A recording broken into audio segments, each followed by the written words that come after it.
Good day, everybody. Steve Prziborowski here. Welcome to episode 26 of Reach for the Firefighter Badge. Episode 26 is going to pick up where 25 and 24 left off. We're discussing right now 50 character traits that a firefighter should possess. So episode 24 covered 1 through 10, episode 25 covered 11 through 20, and now 26 will cover 21 through 30. So let's get going.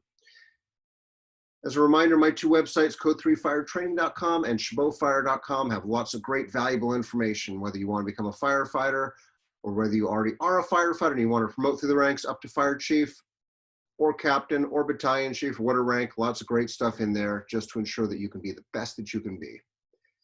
These webinars I'm doing are based on 2 of the 3 books I've had published, The Future Firefighter's Preparation Guide and also Reach for the Firefighter Badge. Both valuable books, I think, with good information that complement each other. They're distinctively different books that help complement each other, like I said, and help prepare you to be the best you can be.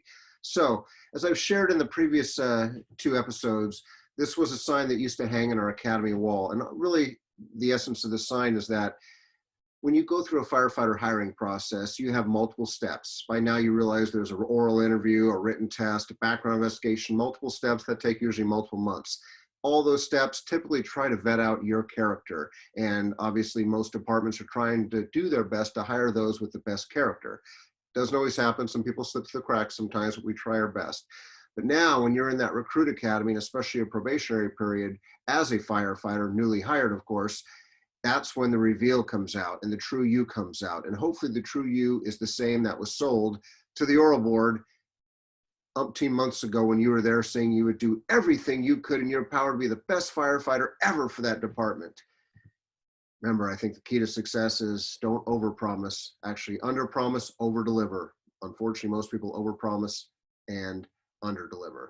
So let's go on to the next batch of character traits a firefighter should possess. Most of these should be pretty straightforward and obvious. And again, most of these are things that you can use during your oral interviews. I mean, I hope you're doing these things in your daily life as it is, so it's not a shock or a change to have to do these or say these in an oral interview, but you should understand these words without doubt, and you should actually have good definitions of each. You should have good examples of each of these that you have done in case you're asked the question, and you should be able to really tie in why each of these are important for the rank a firefighter or the rank of any fire service professional for that matter. But obviously honesty is number 21. And again, these are all just alphabetical, not in any priority. Honesty is key, but honor is key. You know, honor to the fire service in general, honor to your department, your family, your coworkers, the customers that we serve, but honor is critical. Not everyone gets to be a firefighter and wear the badge, wear the patch and so forth. It's, you know, a lot of honor comes with this.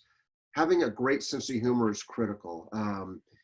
You got to have a great sense of humor to survive. When you're working 24, 48-hour shifts, 72-hour shifts, or sometimes in the summertime when we have crews on mutual aid deployments, they're gone for 2-3 weeks at a time. You know, you got to have a great sense of humor, especially given some of the things that we deal with on a daily basis. So having a great sense of humor is critical. You also have to have initiative or drive, as some say, but you have to have a spark.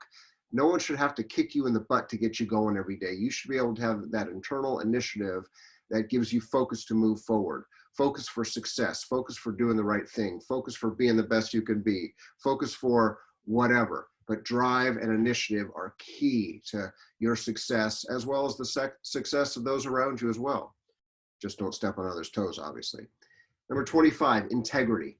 You know, the old definition I remember hearing years ago was integrity was doing the right thing when nobody was looking. You know, nobody at 3 in the morning, you're in a dark alley. That's integrity of doing the right thing. You know, a good buddy of mine, Kevin Ward from Utah, he's a fire chief I've known for years. He actually turned the tables. He goes, no, Steve, he goes, it's not doing the right thing when nobody's looking. It's doing the right thing when everybody is looking. And I'm like, huh? But it made sense because in today's world, everybody is watching us.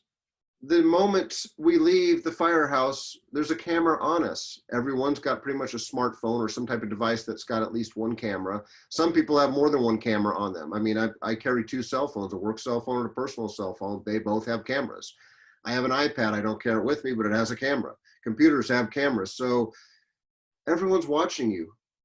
There's cameras in the street. There's cameras on buildings. There's cameras on houses. There's Ring doorbell cameras that are filming you. So you're always in the spotlight. And then you may say, well, I can let my guard down when I'm in the firehouse. Well, you can't even let your guard down in the firehouse, because unless you're working by yourself, someone's always watching you. And you can't just say, well, they're my brothers and my sisters. They got my back. They won't say anything if I, go astray or do the wrong thing. Never say never. Hopefully they do say the right thing to correct you if you are acting inappropriate, illegal, unethical, or whatever. But integrity is, think of it that way, doing the right thing when everyone's looking, and even when no one's looking. It's just doing the right thing. And sadly, in today's world, there's many people that are doing epic fails at that. I mean, look at all the people across the country that are filming things on a daily basis, and there is actually illegal, inappropriate, unethical behavior going on in front of their eyes, and no one the individual doesn't change their behavior and they're getting filmed. And it's like, wow. So, very tragic things that are going on that try to learn from these lessons. Do the right thing. Intelligence. Obviously, brain power is good, but we need intelligent firefighters. Sometimes you hear people, oh, we're just a bunch of knuckle draggers. I know there's some that lovingly like to call themselves knuckle draggers, but we need intelligent, smart thinking firefighters. Yes, we need big brawn,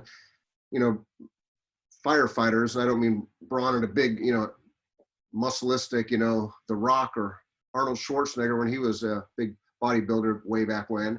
I mean, we need people that have strength, but also people that have brains, people that have, cardiovascular activity, we need all types of people, but we especially need intelligent individuals, because in today's world, intelligence can go a long way.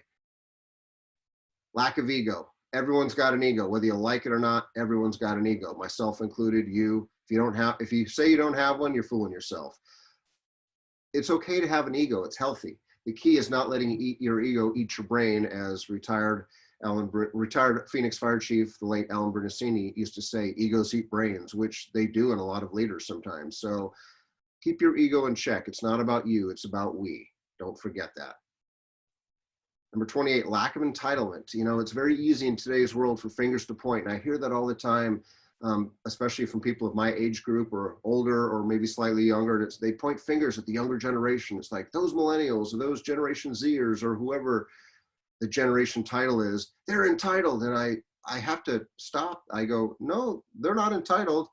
If they're entitled, it's because of their parents and their grandparents. And if you really look at society today across the country, all age groups come across as entitled. I mean, it never ends. It seems like we live in a society of folks that are just entitled to whatever. So don't blame a specific generational group.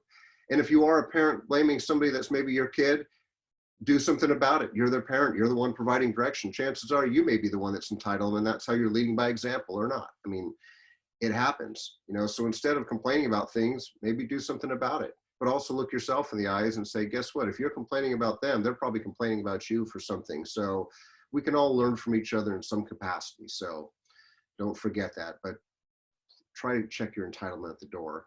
Leadership. As I've shared time and time again, leadership is not about rank. Leadership is not about the bugles. Leadership comes with certain rank positions, but it doesn't guarantee it. Just because you're promoted to say captain or lieutenant or battalion chief doesn't guarantee you leadership.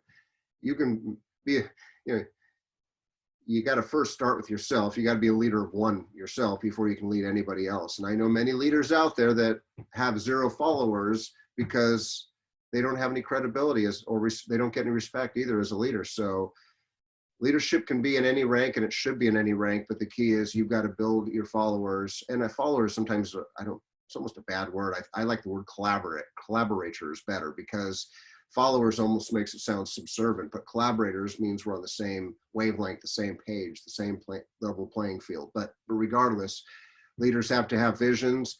Leaders have to do a lot of things, and we could talk for hours, but I just want to focus back that every good firefighter should be a leader in some capacity.